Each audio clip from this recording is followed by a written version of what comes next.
여러분 반갑습니다. 오늘도 벌거프의 조직신학, 기독론에 관한 그런 공부들 함께 참여해주신 여러분 감사합니다. 지금 함께 주기도문으로 기도하시고 오늘 공부를 시작하도록 하겠습니다. 하늘에 계신 우리 아버지여, 이름이 거룩히 여김을 받으시오며 나라의 마옵시며 뜻이 하늘에서 이룬 것 같이 땅에서도 이루어지이다. 오늘날 우리에게 일용할 양식을 주옵시고 우리가 우리에게 죄 지은 자를 사하여 준 것 같이 우리의 죄를 사하여 주옵시고 우리를 시험에 들지 말게 하옵시고 다만 악에서 구하옵소서. 대개 나라와 권세 영광이 아버지께 영원히 있사옵나이다. 아멘. 네, 오늘은 지금 속죄, 그리스도의 속죄의 성질과 관련돼서 지난 시간에 속죄에 관한 그러한 여러 학자들의 의견들을 다루었는데 속죄의 성질과 관련해서 첫 번째 속죄의 형벌 대속설의 그러한 내용들을 다루었고, 속죄는 객관적이다. 그리고 그것은 대리적 속죄이다. 그러한 부분들 우리가, 그리고 세 번째로는 속죄는 그리스도의 능동적, 수동적 순종을 포함한다 라는 그러한 내용들을 공부했습니다.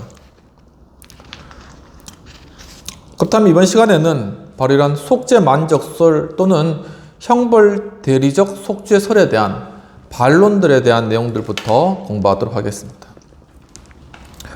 많은 신학 분파에서 본 속죄 교리가 환영받지 못하고 있다라고 벌커프 교수님 이야기하시면서 이에 대한 반론은 항상 존재해왔고 특히 오늘날 그 반대가 심하다고 합니다. 왜 이렇게 속죄 만족설 또는 형벌 대리적 속죄설에 대한 반론이 있을까라는 내용입니다. 첫 번째, 그 같은 속죄는 전혀 불필요하다라는 그런 의견입니다. 혹자는 그 같은 속죄는 전혀 불필요한데 그 이유는 죄는 죄책, 길트가 아니기 때문에 속죄할 필요가 없거나 혹은 우리의 천부이시며 본질상 사랑의 신이신 하나님의 자유로운 죄 용서에 장애란 있을 수 없기 때문이다라고 그러한 주장들을 하게 된다고 합니다. 만일 사람이 보상을 요구하거나 받지 않고도 회개하는 자를 용서할 수 있고 또한 종종 그같이 한다면 우리의 완전한 모범이신 하나님도 분명히 그같이 하실 수 있고 또한 하실 것이다. 그러니까 우리도 살아가면서 이제 그냥 빚 갚지 마라 해서 탕감한 주는 경우도 있는 것처럼 우리보다 훨씬 뛰어난데 하나님께서 그냥 속죄를 하지 않고 그냥 죄를 용서해 주면 되는 게 아니냐라는 그런 논리인 것이죠. 이것이 순수 주관적인 속죄설을 옹호하는 모든 사람들이 공통된 논리라는 것입니다. 그러나 성경이 분명히 죄를 불법적으로 간주하도록 가르치고 있음과 죄는 불법이므로 그것은 인간을 신적 진노에 예속시키며 신적 형벌에 노출되게 함을 답변으로 제시할 수 있다는 것입니다. 더구나 하나님께서 구속적 사랑으로 천하 만민을 사랑하시는 기초가 되는 그의 보편적 부성 개념은 전혀 비성경적인 것이다 라는 것이죠. 모든 사람을 다 품고 사랑하는 보편적인 아버지다 라는 그러한 개념에 대해서 얘기하는 것입니다. 만일 하나님이 아버지시라면 동시에 그는 재판장이시기도 하고 그가 사랑의 하나님이시면 동시에 공의와 거룩의 하나님이기도 한 것이죠. 다 양면성이 있다는 것입니다. 하나님의 속성들 중에 어느 하나가 다른 속성들을 좌우하고 그 표현 여부를 결정짓는 속성은 없다는 것이죠. 하나님은 공의로우시고 또한 은혜로우시다라는 것입니다. 끝으로 인간이 사적 개인으로서는 할 수 있는 일도 재판관의 자격으로 행할 때는 항상 해낼 수 있는 것은 아니라는 것이죠. 재판관이 지가 알아서 죄를 지은 사람을 죄 없다 하고 그냥 놓아준다면 그 재판관은 굉장한 정죄를 받게 되는 것이죠. 두 번째는, 그러니까 속죄 만족설에 대한 두 번째 반대 의견은 그 같은 속죄는 하나님의 속성을 또 훼손할 것이다 라는 그런 주장입니다. 앞의 반론과 밀접하게 연결되는 것인데 그 같은 속죄는 하나님의 속성을 훼손하리라 라는 그런 주장인 것입니다. 그의 공의가 훼손되는 것은 그가 죄인을 대신하여 무죄한 자를 벌하시기 때문이며 사랑이 훼손되는 것은 그 그가 당신의 진노를 달래기 위해 피를 요구한 엄격, 가혹, 무자비한 존재로 나타나시기 때문에 사죄 은총이 훼손되는 것은 그가 용서할 능력이나 의지를 보이시기에 앞서 보상을 요구하시기 때문이다라는 것입니다.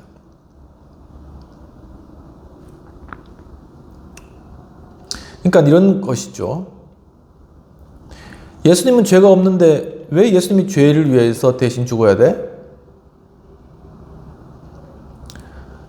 그리고 죄를 용서하기 위해서 자신한테 피까지 요구해야 되는 그런 존재야? 이런 식으로 이제 반론을 제기하는 것이죠.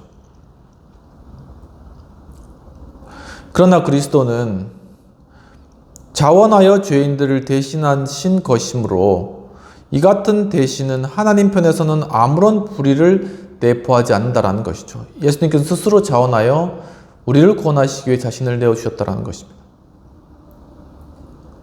만일 하나님이 긍휼과 자비에 의하지 않고 오직 엄격한 공의로서 행하셨다면 그는 죄인이 자기 죄 중에 멸망하도록 버려 두셨을 것이라는 것이죠. 더구나 속죄 만족설에 의하면 하나님의 사랑과 사죄 은총이 보상으로 이루어지기까지는 흘러나올 수 없다고 말하는 것은 전혀 당치 않는 그러한 주장이다라는 것입니다. 하나님의 사랑은 사죄 은총, 모든 죄를 갚았을 때만 흘러나온다. 이러한 주장은 얼토당토 않다라는 것이죠. 왜냐하면 하나님께서 친히 배상금을 지불하셨고 그 아들을 내어주심으로써 이미 당신의 무한한 사랑과 사죄의 은혜를 입증하셨기 때문이다라는 것입니다. 심지어 그의 사랑은 죄인들의 회개보다 선행하여 회개를 고주시킨다라는 것이죠. 선행적으로 움직이시는 것이 바로 하나님의 사랑이라는 것입니다. 그리고 세 번째 어떤 속죄 만족설에 대한 비판인 어떤 주장은 뭐냐면은 그 같은 속죄는 진노의 불가능한 이전을 가정한 것이다 라는 것이죠. 본 속죄설에 의하면 하나님께서 죄인에 대한 당신의 진노를 중보자로 옮기셨는데 이는 있을 수 없는 일이며 또한 죄인이 받을 그리스도에게로 옮기셨는데 이는 명백한 불법이라는 반론이라는 거죠. 죄 지은 사람이 죄 받아야지 그걸 왜 죄 없는 예수님께 그것을 옮겨? 그리고 그렇게 옮겨줄 수 있는 거야 죄가? 이런 반론이라는 것입니다. 그러나 이에 대한 답변은 하나님의 진노는 우리가 사람들 중에서 보는 것과 같이 개인적 보복의 성격을 지닌 그래서 증오심의 대상을 전혀 무죄한 타인에게로 옮기기 곤란한 부류의 것이 아니라는 것이죠. 개인적 보복과 같은 그러한 의미였던 사죄의 의미가 아니라는 것입니다. 그것은 죄에 대한 하나님의 거룩한 불쾌감인데 죄의 허물이 제거되지 않는 한 죄인도 그 대상이 되는 것이다. 또한 형벌 채무로서의 죄가 예수 그리스도께로 옮겨지면 죄에 대한 하나님의 진노도 마찬가지로 옮겨질 것은 다 극히 당연한 것이라는 것이죠. 그러니까 죄를 예수님께서 스스로 짊어지셨으면 그에 대한 형벌도 그에 따라서 예수님에게로 그 형벌이 가해지는 것은 극히 당연하다라는 것입니다. 더구나 그리스도께로의 형벌의 이전을 명백한 불법이라고 할 수 없는 것은 그가 사실상 자신과 그의 백성을 동일시하셨기 때문이다 라는 것이죠. 그러니까 예수님 스스로와 예수님이 구원해야 될 그 주의 백성들을 동일하게 생각했기 때문에 이것이 죄로 옮겨진 것이라고 트랜스퍼 된 것이라고 말하기도 어렵다라는 것입니다. 그는 한 집단의 책임적 우두머리로서 그와 연합해서 하나의 합법적인 법인체 코퍼레이트 바디를 구성하고 있는 무리를 위하여 보상을 이룬 것이다 라는 것이죠. 어떤 별다른 사람이 아니라 바로 우리의 모든 공동체의 머리가 예수님께서 되셨고 그 머리 되신 예수님께서 전체를 위해서 죄를 지시고 형벌을 받으셨다라는 관점이라는 것입니다.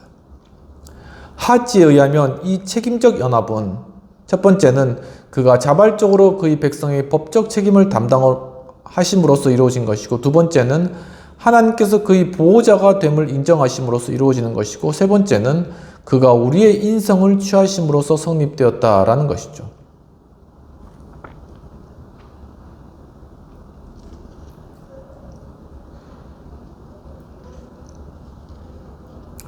그러면은 이 속죄 만족설의 네 번째 비판의 내용들을 살펴보도록 하겠습니다. 네 번째로는 복음서는 그 같은 속죄를 가르치고 있지 않다. 복음서의 내용과는 다르다라는 그런 주장인데, 혹자는 성경이 대리적 속죄를 전혀 가르치고 있지 않으며 서로 가르친다고 해도 복음서만은 분명히 가르치지 않고 있다라는 그런 주장들을 한다라는 것입니다. 그리고 결국 중요한 것은 바울의 말이 아니라 예수님의 가르침이라고 그렇게 주장을 하는 것이죠. 우리는 이 문제에 관해 장황하게 논의할 필요는 없는데, 왜냐하면 우리는 이미 성경 속에서 대리적 속죄를 명시하는 풍부한 증거가 있음을 입증했기 때문이다 라고 벌크부 교수님은 이야기하고 계시는 것입니다. 복음서에서는 서신서만큼 이 교리가 명확하게 부각되어 있지 않은 것은 사실이지만, 이는 크로포드의 말을 빌린다면 우리 주님이 그의 생애와 죽음을 통해서 하신 개인적 사역의 목적은 속죄를 충분히 전파하는 것이 아니라, 풀 프리칭하는 것이 아니라 이를 전파하기 위해 속죄를 완전히 성취하는 것이었다. full accomplishment라는 것이었다. 그러니까 바울 복음의 목적은 이러한 속죄를 전파하는 것이 목적이고, 복음서의 목적은 이 속죄를 이루는 것이 목적이기 때문에 바로 그 관점들이 다르다라는 것입니다. 그러나 복음서에서도 이 속죄의 만족설에 대한 충분한 증거 구절이 포함되고 있다라고 하면서 마태복음 20장 28절과 같은 구절들을 제시하고 있습니다. 또한 속죄 만족설에 대한 다섯 번째 반론입니다. 그 같은 교리는 부도덕하여 백해무익하다라는 그러한 반론인데, 또한 본 속죄설은 그 실제적 경향에 있어서 부도덕하고 또한 유해하다라는 그러한 주장이 있다는 것입니다. 그것은 도덕률의 권위를 침식하며 개인적 성화를 지향할 인간의 의무와 자극을 파괴하지는 않아도 약화시킨다고 지적되고 있다는 것이죠.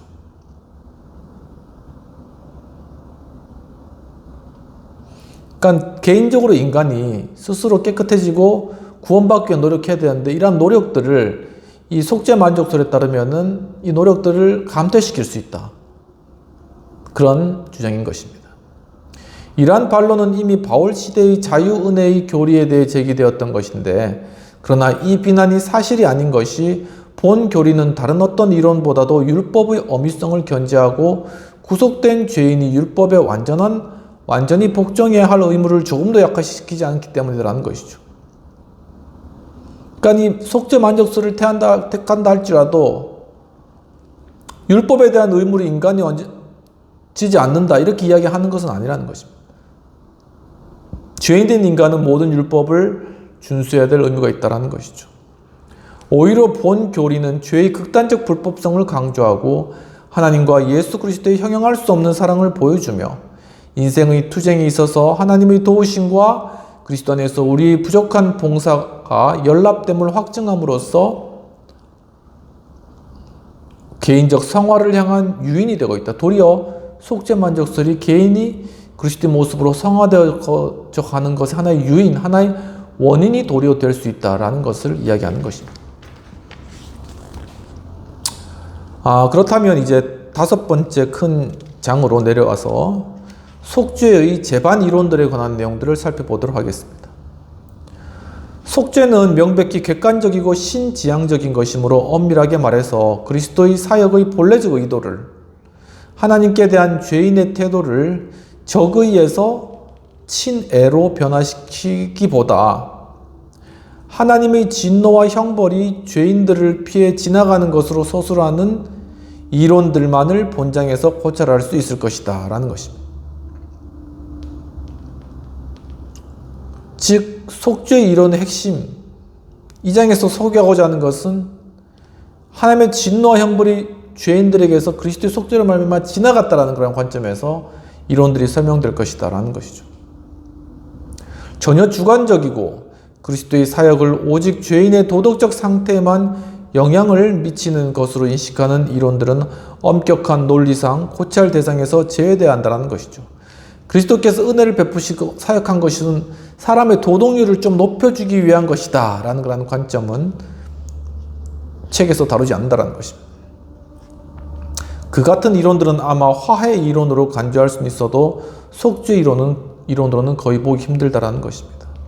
밀리는 사실상 속죄에 이르는 두 가지에 불과하다고 주장하는데 그는 죄 용서의 객관적 근거가 되는 속죄는 일정한 요건에 부합해야 된다는 것입니다. 그것은 속죄의 성격을 자연스럽게 결정짓게 된다고 지적한다는 것이죠. 이 요건은 죄는 반드시 처벌해야 한다는 절대적 공의 요구나 윤리적 통치의 이익을 보존할 의무로서 공의의 재판직에 기인되는 것이다 라는 것입니다. 앞의 경우는 만족설, 배상설로 귀결되고 뒤의 경우는 통치설로 귀결되는데 밀린 후 후자를 선포했고 감리교도들도 일반적으로 이를 크게 환영하였다. 즉 바로 이러한 속죄 이론의 핵심은 하나님의 통치가 이루어지기 위한, 공의가 만족되기 위한 바로 그러한 것을 위해서 속죄 이론이 필요하다는 것입니다. 알프레드 케이브는 그리스도의 죽음을 죄인에게 선고된 형벌의 대신으로 간주하는 초기 알미니우스 파이 이론과 그리스도의 사역의 참된 의미를 그의 대리적 회개에서 찾는 맥리어드 캠벨의 이론을 역시 객관적인 것으로 간주한다라고 이야기를 하고 있습니다. 그리고 이 두 이론에는 모두 객관적 요소가 포함되어 있음은 의심이 여지없이 사실인 것이죠. 객관적으로 죄의 문제가 있고 객관적으로 죄의 속죄의 문제가 존재한다는 것이죠. 그러나 이 이론들 외에 순수 주관적인 이론들도 몇 가지가 있는데 비록 이들은 엄밀하게 말해 속죄 이론에 들지 않지만 나름대로 많은 신학 분파에서 속죄 이론으로 간주하고 있기 때문에 고려될 필요성이 있다는 것입니다. 그러면서 이제 다음으로 가장 중요한 이론들에 대해서 이야기하고 있는 것입니다. 그 첫 번째는 초대교회의 제2이론이 되겠습니다. 초대교회의 속죄 이론으로서 간략하게 언급할 만한 것이 두 종류가 있는데 첫 번째는 사탄 속전설입니다. The Ransom to Satan Theory 이렇게 되는데 이것은 그리스도의 죽음이 인간에 대한 사탄의 정당한 요구권을 무효화시키기 위해 사탄에게 지불한 속전이었다는 기묘한 개념에 근거하고 있다고 설명하고 있습니다. 본 이론의 주요 옹호자인 한 사람은 오리겐인데 그는 사탄은 거래에서 속았다. 왜냐하면 결과적으로 그는 거룩하신 그리스도의 임재를 견뎌낼 수 없었고 따라서 그를 계속 자기의 소유로 장악할 수가 없었기 때문이다라고 그렇게 주장하였다고 합니다. 본 이론은 비록 형식은 일치하지 않았지만 초기 교부들 중에 몇 사람에 의해서도 지지받았다라는 것인데 본 이론이 매우 끈질긴 것임이 판명되었는데 왜냐하면 그 반향음이 안셀름의 시대에도 이어졌기 때문이라는 것입니다. 이 사탄 속전설이 굉장히 파워풀한 속죄론의 이론 중 하나라는 것이죠. 그러나 그것은 너무나 부조리한 것이기 때문에 학구적 지지의 결핍으로 인해 점차 자취를 감추었다고 합니다. 맥킨토시는 본 이론을 초대교회의 통속적인 이론으로 부르고 있다는 것이죠. 두 번째는 총괄갱신설, The Recapitulation Theory라고 하는 것입니다. 그리스도의 죽음이 하나님의 공의를 만족시키고 이로써 인간을 해방시켰다는 사상도 표명했던 이레니우스는 그러나 총괄갱신설, 곧 올의 표현대로 한다면 그리스도께서 자신 안에 죄인된 우리들의 신분의 단계들을 포함하는 인생의 모든 단계를 총괄갱신하신다는 이론을 주창했다는 것입니다.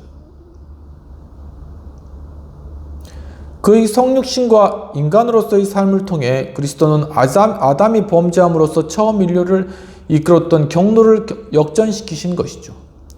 이로써 인류 생활이 새로운 누룩이 되셨다라는 것입니다. 그는 믿음으로 자신과 연합하는 사람들에게 불멸성을 부여해주고 그들의 삶의 윤리적 변화를 이루시며 그의 순종으로 말미암아 아담의 불순종을 보상하셨다라는 것이죠. 이것은 맥킨토시의 말에 의하면 초대교회의 심오한 이론이었다라는 것을 설명하고 있습니다.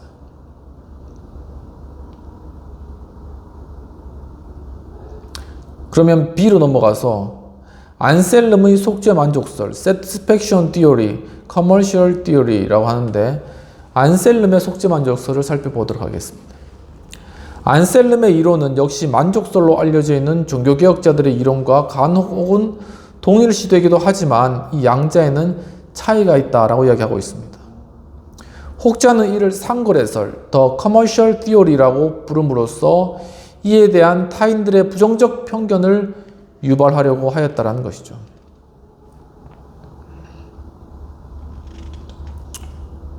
안셀름은 속죄의 절대 필요성을 하나님의 본성 자체에 둠으로써 강조했다는 것입니다. 그에 의하면 죄는 피조물이 하나님께 마땅한 영광을 돌리지 않는데 죄의 근원이 있다라고 설명하면서 인간의 범죄로 인해 하나님은 당신의 영광을 도둑질 당했고 따라서 이를 요구할 필요가 생겨났다라는 것입니다.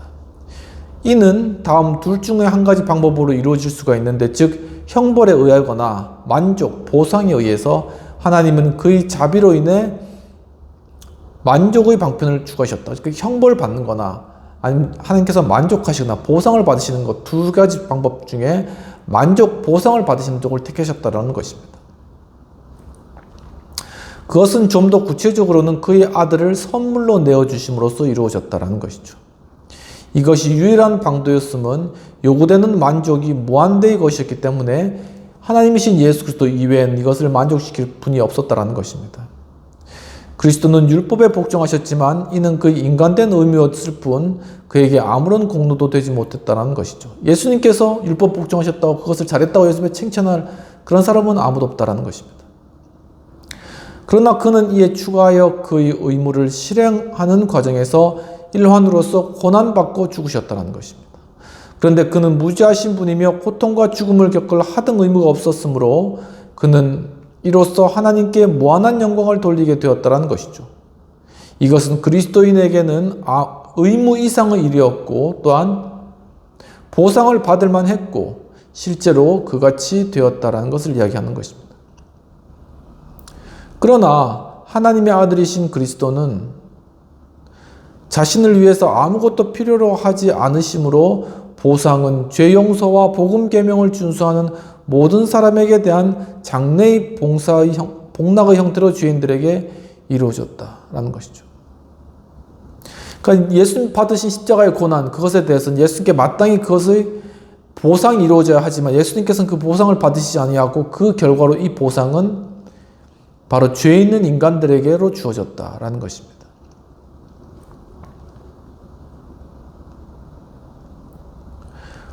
안셀름은 비교적 완전한 속죄 이론을 만들어낸 최초의 인물이었고 또한 여러 면에서 그 이론은 올바른 방향을 지시하고 있다는 것이죠. 그러나 이는 몇 가지 비평에 노출되어 있다라고 비평 내용을 다루고 있습니다. 첫 번째는 본 이론은 속죄의 필요성에 대한 서술면에서 일관성을 잃고 있다는 것입니다. 본 이론은 그 필요성의 근거를 표면적으로는 죄와 타협할 수 없는 하나님의 공의에 두지 않고 벌충이나 보상을 요구하는 하나님의 명예에 두고 있다라는 것이죠. 실제로 그는 사법, private law, 내지 관습적 원리를 출발점으로 하고 있는데 그에 의하면 피해자 측은 자기가 적합하다고 생각하는 여한 보상도 요구할 수 있다는 것입니다. 그러나 속죄의 필요성에 대해서는 오직 공법의 견지에서 입각해서 논리를 전개해야 된다라는 것이죠. 두 번째는 본 이론은 그리스도께서 고난을 당하심으로써 죄의 형벌을 감내하셨으며 그의 고난은 엄밀하게 대리적이었다는 개념을 받아들일 여지가 있다는 것입니다. 그의 고난은 엄밀하게 대리적이었다는 개념을 받아들일 여지가 없다는 것인데 그리스도의 죽음은 단순히 성부의 영광을 위해 자발적으로 바쳐진 선물이라는 것이죠.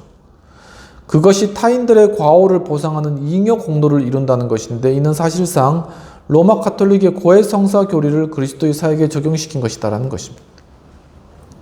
세 번째는 그 이론적 도구 또한 구원을 오직 하나님의 영광을 위한 유형적 공헌으로 생각되는 그리스도의 죽음에만 배타적으로 근거시키고 그의 능동적인 순종을 속죄 사역에 기여하는 요소로 받아들이지는 않는다는 점에서 일방적이며 따라서 미흡하다라고 그렇게 보고 계시는 것입니다. 오로지 그리스도의 죽음에만 강조가 집중되며 그의 생활의 구속적 의미는 제대로 평가되지 못하고 있다는 것이죠. 네 번째로는 안셀름의 진술에서는 단지 그리스도의 공로가 인간에게 외면적으로 이전되는 사실만이 나타난다는 것입니다. 여기에는 그리스도의 사역이 인간에게 전달되는 방식은 명시되고 있지 않은데 그리스도와 신자 사이의 신비적 연합이나 그리스도의 의를 받아들이는 행위로서의 신앙에 대해서는 아무런 암시가 없다는 것입니다. 또한 모든 행사가 비교적 상거래처럼 보이기 때문에 종종 상거래설이다. 그러니까 예수님께서 이제 그 모든 죄값을 지고 돌아가시고 그에 대해 인간이 그에 대한 죄값을 사해졌기 때문에 구원을 받게 되고 이런 관계들이 약간 상거래처럼 주고받는 그런 이미지를 좀 크게 줄 수 있다. 라는 것을 이제 이야기하는 것이죠. 그렇다면 속죄 만족설을 공부하였고 이제 도덕 감화설, 더 모럴 인플루언스 디오리, 도덕 감화설이라는 것에 대해서 한번 살펴보도록 하겠습니다. 이제 본 이론은 아벨라르가 안셀렘에 대한 반론으로서 처음 제창한 이래 많은 열렬한 지지자를 확보했는데 모리스 부시넬, 스티븐스, 데이비드 스미스 및 여러 신학자들에 의해 형태는 다르게 제안되었지만 근본 소성은 대동소이하다라고 이야기하는 것입니다. 근본 사상은 죄인들에게 필연적으로 보상을 요구하는 그러한 신성의 원리는 존재하지 않으며 그리스도의 죽음을 죄에 대한 보상으로 간주하면 안 된다는 것이 되겠습니다. 그것은 단지 그의 죄 많은 피조물들과 고통을 함께 나누시며 그들의 고뇌와 슬픔을 직접 담당하시는 하나님의 사랑의 현시에 불과하다라는 주장인 것입니다. 이 고난은 신적 공의를 충족시키는 것이 아니라 인간의 마음을 유화시키고 회개를 이끄시는 하나님의 사랑을 계시하는 역할을 했을 뿐이다 라는 것입니다. 그것은 하나님에게는 그들의 죄를 용서하지 못하도록 막는 장애물이란 존재하지 않음을 죄인들에게 확증해 준 것이다 라는 것이고 하나님은 이를 보상 없이도 하실 수 있을 뿐 아니라 심지어 이를 갈망하시고 그의 요구는 죄인들의 참여하는 마음으로 당신께 나아오는 것이다 라는 것이죠. 그런데 본 이론에 대해서는 다음과 같은 반론이 제기될 수 있다고 합니다. 첫 번째, 본 이론은 성경의 명백한 교훈과 상치된다는 것입니다. 성경은 그리스도의 속죄 사역을 1차적으로 하나님의 사랑을 나타내기 위함이 아니라 그의 공의를 만족시키기 위해 필요한 것으로 기록하고 있는 것이죠. 그의 고난과 죽음을 화의적이고 형벌적인 것으로 간주하고 죄인은 믿음으로 그리스도의 의의를 자신의 것으로 삼기까지는 그리스도의 희생 사역의 도덕적 감화를 입을 수 없다라고 가르치는 것입니다.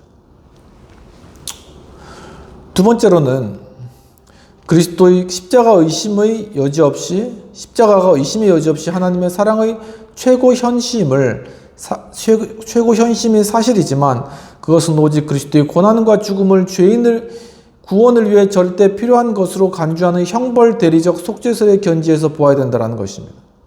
그러나 도덕 감화설에 의하면 그것은 단지 인간에게 감화를 주기 위한 목적으로 행하신 것으로 하나님은 이를 다른 여러 가지 방법으로도 하실 수 있는 것이고 따라서 필연적인 것이 아니었다라는 것이죠. 그리고 만일 그것이 필연적인 것이 아니라면 그것은 하나님의 사랑의 진정한 잔인한 현현이었다. 용어의 모순이지만 왜냐하면 다른 방법도 있는데 자기 아들을 죽이신 것이니까요. 그리스도의 고난과 죽음은 그것이 죄인을 구원할 유일한 길이었어야 비로소 하나님의 사랑의 현현이었던 것이다라는 것이죠. 세 번째, 본이론 속죄에서 객관적 성격을 박탈해버리며 따라서 더 이상 실제적인 속죄설이 되지 못한다는 것입니다. 그것은 기껏해야 일면적인 화해설에 불과한 것이고 실제로 본이론은 균형을 이뤘는데 주관적 화해는 오직 객관적 화해의 기초 위에서만 가능하기 때문이라는 것입니다. 그것은 속죄 그 자체를 그리스도와 연합한 신자의 생활 속에 나타난 효과에 기인하는 것으로 간주함으로써 하나님의 인간 구원 방식과 인간의 구원 체험을 사실상 두 개를 혼동하고 있는 것이다 라는 것입니다. 네 번째, 끝으로는 본 이론은 그 자체의 원리에 의해서 실패하고 말았는데 필연적으로 고난, 즉 다른 방법으로는 성취할 수 없는 모종의 구원의 목적을 이루기 위한 고난이 깊은 인상을 주게 된다는 것은 분명히 사실인데 그러나 전혀 불필요하고 요청된 바도 없는 자발적인 고난의 효과는 전혀 딴판인 것이라는 것이죠. 사실상 본이론은 기독교의 양심상 찬성받지 못하는 것이다라는 것입니다. 그리스도의 고난이 이것을 할 수밖에 없기 때문에 그리스도께서 고난을 지었다는 것은 굉장히 우리에게 깊은 감동을 주는 것이지만, 다른 방법인데도 스스로 자기가 괜히 십자가를 지고 고통을 당했다라고 했을 때는 그 가치 자체가 떨어진다는 것입니다. 이런 의미에서 속죄에 대한 도덕 감화선 문제가 있다라는 것입니다. 이까지 공부하고 다음 시간에는 속죄에 대한 이론으로서 모범설과 통치설, 신비설, 이러한 다양한 대리회계설과 같은 다양한 학설들을 더 살펴보도록 하겠습니다. 함께 기도하도록 하겠습니다. 하나님 아버지, 오늘 또 귀한 시간 주셔서 그리스도의 속죄의 의미가 우리에게 어떻게 다가오는지를 말씀 또한 이 공부를 통하여서 깨닫게 해주시는 감사합니다. 정말 그리스도의 십자가 없이는 모든 인류가 구원받을 수 없고, 그것은 필수 불가결한 것이었으며 하나님의 사랑의 본체셨으며, 예수 그리스도께서는 오직 한 길, 그 십자가의 길을 걸어가심으로 우리가 죄와 율법의 요구에서 놓여 우리 죄를 탕감받고 이제는 그리스도의 영생에 함께 참여할 수 있도록 이끌어주신 그 은혜를 또한 깊이 생각합니다. 참으로 정말 주님께서 또한 이 잔을 피할 수 있거든 피하게 하지만 그것이 하나님의 뜻이거든 그것을 받도록 해달라고 한 주님의 기도와 같이 결국은 오직 유일한 그 십자가의 길만이 우리를 구원의 길이었음을 시간 깨닫고, 그 놀라우신 사랑과 은혜에 저희가 깊이 감사하며 우리의 삶을 주님의 십자가를 또한 나타내고 그리고 십자가에 근거한 그러한 삶으로 살아갈 수 있도록 도와주시옵소서. 감사하고 모든 말씀 우리 주 예수님 이름으로 기도합나이다. 아멘. 오늘도 공부 가운데 함께 계신 여러분 감사합니다. 또 이제 가을이 많이 왔는데 좀 있으면 추석이죠. 또 이 9월 마지막 남은 시간들 잘 보내시고 참 또 주님 은혜 가운데 가을의 풍성함을 누려가는 또 한 주 되시기를 축원합니다. 감사합니다.